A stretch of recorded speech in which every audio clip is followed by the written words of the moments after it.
आता बातमी आहे धाराशिव जिल्ह्यातनं। इथं भूम इथं गाजत असलेला दूध भेसळीचा प्रश्न, या प्रकरणात आता तपासादरम्यान अत्यंत धक्कादायक माहिती समोर आली आहे। गेल्या 6 महिन्यात तब्बल 2,30,470 किलो निकृष्ट दर्जाची दूध पावडर भेसळीसाठी वापरली गेली असा संशय। आता या पावडर पासूनच सुमारे 23,04,070 लिटर दूध, कृत्रिम दूध तयार केलं गेलं। राज्यभरात तब्बल 23,04,70,000 लिटर भेसळयुक्त दूध त्याची विक्री झाली आहे असा संशय आहे। आणि या कृत्रिम दुधामध्ये फॅटचं प्रमाण राखण्यासाठी पाम तेल वापरलंय, निकृष्ट दर्जाची दूध पावडर वापरली आहे आणि त्याचबरोबर डिटर्जंट सुद्धा वापरलेले आहेत। आता या प्रकरणी 7 जणांविरुद्ध गुन्हा दाखल केला गेलेला आहे। सगळे आरोपी अजूनही फरार आहेत।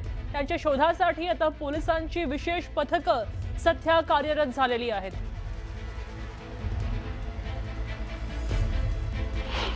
राज्यात दूध भेसळीचं जे रॅकेट आहे त्याच्यात भूम तालुक्याचं नाव मोठ्या प्रमाणात समोर आलं।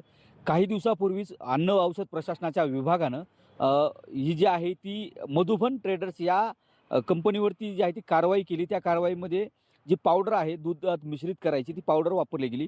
मला वाटतं 61 गोण्या एवढी जी आहे ती किंमत पावडर जी आहे ती तिथून जप्त केली।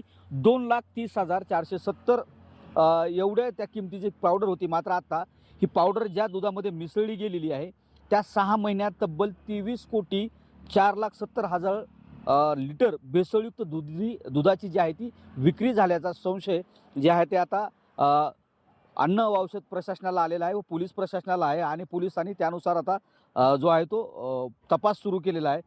यामध्ये जर बघितलं तर ही सगळी जी माहिती आहे की ती ज्या आरोपीचं मधुबन ट्रेडर जे दुकान होतं त्या दुकानात जे रजिस्टर होतं त्या रजिस्टरमध्ये किमान 200 शेतकऱ्यांच्या सगळ्या म्हणजे दूध उत्पादक खरेदी करणाऱ्यांच्या नोंदी आहेत।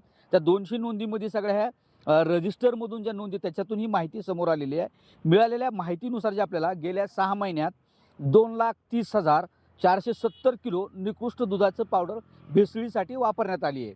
त्यापासून 23,04,70,000 लिटर अंदाजे त्याची किंमत जर काढली तर 9,21,62,800 रुपयाचे कृत्रिम दूध तयार करण्यात आलंय आणि ते समोर आले। आणि हे दूध जर बघितलं आपण तर नामांकित कंपन्या ज्या आहेत त्या कंपन्याला हे दूध पुरवठा केले गेलेला आहे।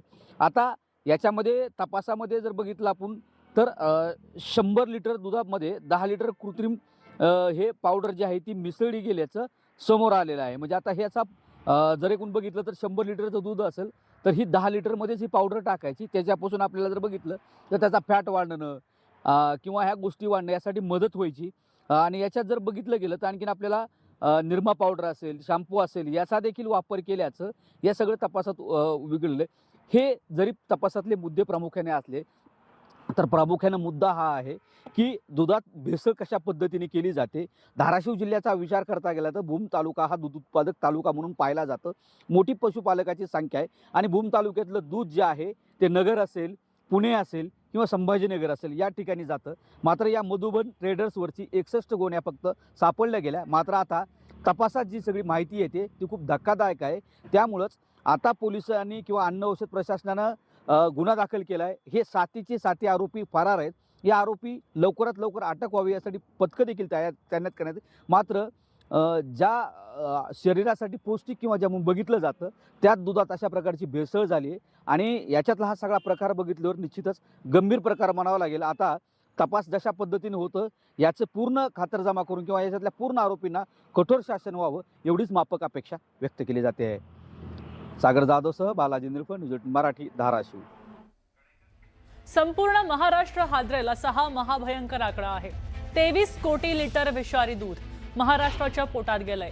या नराधमानी दुधामध्ये काय काय मिसळलंय तेही आपण पाहू। अगदी चिमुकल्यांच्या दुधामध्ये, कपातल्या चहामध्ये हे विष टाकलंय। 23,04,70,000 लिटर विष दुधातनं महाराष्ट्र पोटात घेत होता। फक्त 6 महिन्यात 2.5 लाख किलो विषारी पावडर दुधात मिसळली। डिटर्जंट पावडर असेल, युरिया, घातक केमिकल्स, स्टार्च दुधात टाकलं। 23 कोटी लिटर विषारी दूध महाराष्ट्रानं 9 कोटी रुपये मोजून विकत घेतलं।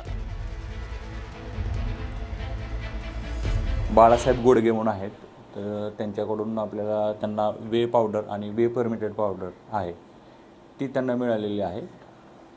आणि ते त्यांनी त्यांचं गोडाऊन जे आहे ते सील केलेलं आहे आणि त्या अनुषंगाने त्यांनी FIR दिलेली आहे आणि FIR दाखल केलेली आहे. तर त्याच्यामध्ये तपासामध्ये एक्झॅक्ट त्यांनी कुणाकडून घेतलेली आहे ते एक थोडंसं आपल्याला माहिती मिळालेली आहे. तर एक हेमंत कॉर्पोरेशन म्हणून आहे त्यांच्याकडून घेतलेली आहे. वेगवेगळ्या वर्षामध्ये वेगवेगळं आहे. त्याचं जे आमच्याकडे तपासामध्ये काही कागदपत्रे मिळालेले आहेत.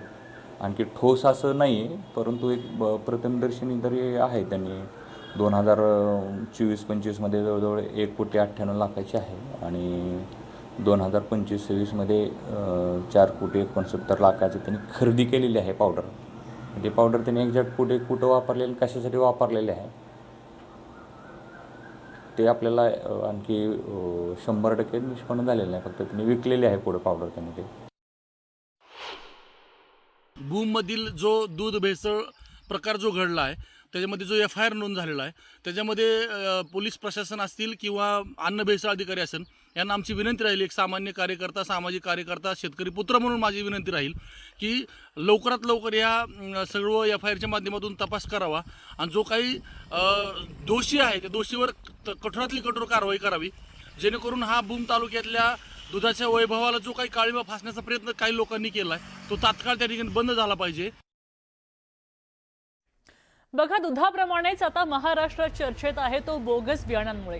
महाराष्ट्रात सध्या बोगस सोयाबीन बियाणांमुळे शेतकरी चिंतेत आहे. शेतकऱ्यांचं मोठं नुकसान झालंय. अनेक ठिकाणी हे बियाणं उगवलंच नाही, त्यामुळे शेतकऱ्यांवर दुबार पेरणीचं संकट आलेलं आहे. दुसऱ्यांदा पेरणी करावी लागतेय.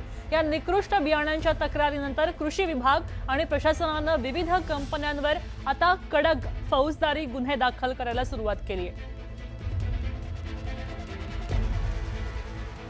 कृषी बियाणे बातमी पाहतोय आपण अमरावतीतनं आहे. इथं बोगस सोयाबीन बियाणांमुळे शेतकऱ्यांचं मोठं नुकसान झालं आणि याच पार्श्वभूमीवर आता आमदार रवी राणा यांनी नुकसानग्रस्त शेतीची पाहणी केली, शेतकऱ्यांशी संवाद साधलाय. शेतकऱ्यांची फसवणूक करणाऱ्या बूस्टर कंपनीच्या संचालकाला तातडीनं अटक करून तुरुंगात टाकावं अशी ही मागणी आता रवी राणा यांनी केलंय. त्याचबरोबर कृषी मंत्र्यांनी या प्रकरणाची दखल घेतली नाही तर शेतकऱ्यांसह रस्त्यावर उतरून आंदोलन करू असाही इशारा रवी राणांनी दिला. पण बूस्टर कंपनीने दिलेलं सोयाबीनचं बियाणं एक सुद्धा या ठिकाणी